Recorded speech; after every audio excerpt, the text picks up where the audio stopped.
खंडेराव का द्वारका बाई साहिब पे सीधा प्रहार, यानी कि अपनी मंजली आई साहिब को सीधा सीधा उन्होंने बोल दिया बहुत कुछ।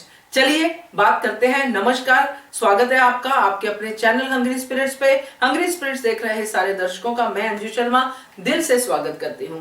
तो दोस्तों, हमने देखा है कि अहिल्या उदास है, उदास होना बनता भी है क्योंकि उसकी इतनी प्यारी सहेली उससे बहुत दूर चली गई और उस उदासी में उसका खाना खाने का मन नहीं है। और इस समय जो चुटकी लेने वाले लोग हैं बिना भावनाओं को समझे हुए, वो यहाँ पे भी चुटकी लेते हुए दिखाई देते हैं।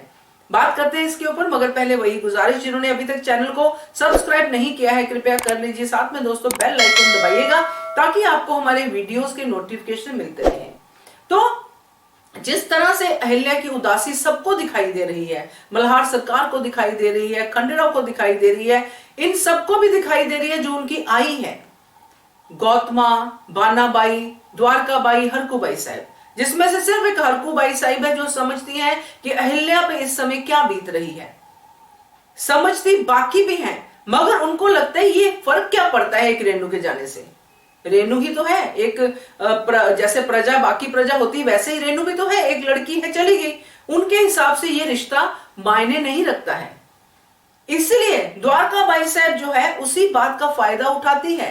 और जब क्योंकि पूछते हैं मल्हार सरकार की अहिल्या क्या हुआ, तो बानाबाई चुटकी लेते हुए बताती है, बोलती है वहां पे कि रेणु चली गई ना इसलिए ऐसा हो रहा है। मगर ये मौका द्वारका नहीं छोड़ती है और वो पूरा का पूरा जो हमने आपने सुना कह देती है कि हाँ ऐसा हो गया वैसा हो गया। मगर दोस्तों यहां पे जो खंडेराव ने कहा वो बहुत मायने रखता है। खंडेराव की बातों पे गौतमा ने भी ध्यान दिया, मगर वो बातें सीधी सीधी थी द्वारकाबाई साहब को लेके। जब खंडेराव कहते हैं, अहिल्या को समझाते हैं, अहिल्या का हौसला बढ़ाते हैं कि एक जब चोट पड़ती है ना पत्थर पे, जो पत्थर नहीं हिलता है, चाहे वो तब भी ना हिले पहली चोट में, आपने सुना, मैं वापस रिपीट कर रही हूं अपने हिसाब से जो मुझे समझ में आया, तो वो उनका कहने का मतलब यह है कि वो पहली चोट भी पत्थर के लिए बहुत बड़ी बात होती है। ऐसा नहीं है अहिल्या कि तुमने कोशिश की और कोशिश के बाद आगे बदलाव नहीं हुआ, मगर ऐसा नहीं है, आगे बदलाव होगा, आगे परिवर्तन आएगा ही आएगा।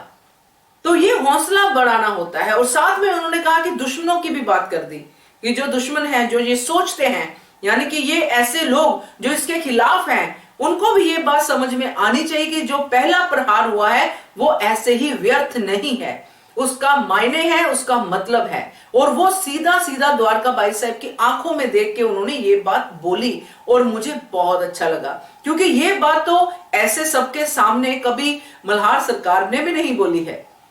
उनसे तो 2 कदम आगे ही निकल गए खंडेराव, क्योंकि सबके सामने, सबके बीच में उन्होंने उनकी तरफ दुश्मन होने का इशारा भी कर दिया और साथ में अहिल्या का प्रोत्साहन किया, हौसला बढ़ाया कि तुमने जो किया है वो बहुत अच्छा किया है और ये कोई आम बात नहीं है, कोई ऐसे नहीं कर सकता है। और तुमने जो हौसला दिखाया है अहिल्या, उसको लेके उन्होंने बहुत तारीफ की। उन्होंने बहुत, मतलब कहने ये चाहती हूं मैं कि उन्होंने बहुत अच्छे से इस बात को रखा ताकि द्वारका को भी पता चल गया कि जो वो कह रही है वो गलत है। और अहिल्या को ये महसूस हुआ कि एक तो खंडेराव उनके साथ है, दूसरा उसने जो किया है वो सही किया है और ये अभी रुकने वाली बात नहीं है, ये परिवर्तन होगा, इसकी श्योरिटी है। क्योंकि वो जो बड़ा पत्थर है परिवर्तन वाला, उसको पहली चोट जो है अहिल्या ने मार दी है।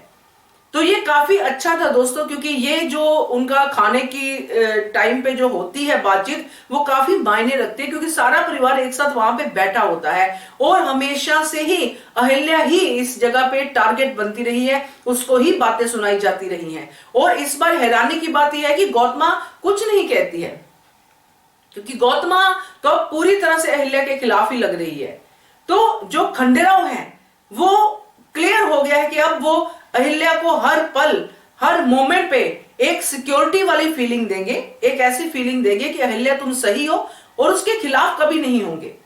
अभी तक की जो सिचुएशन है उसके हिसाब से यही लग रहा है।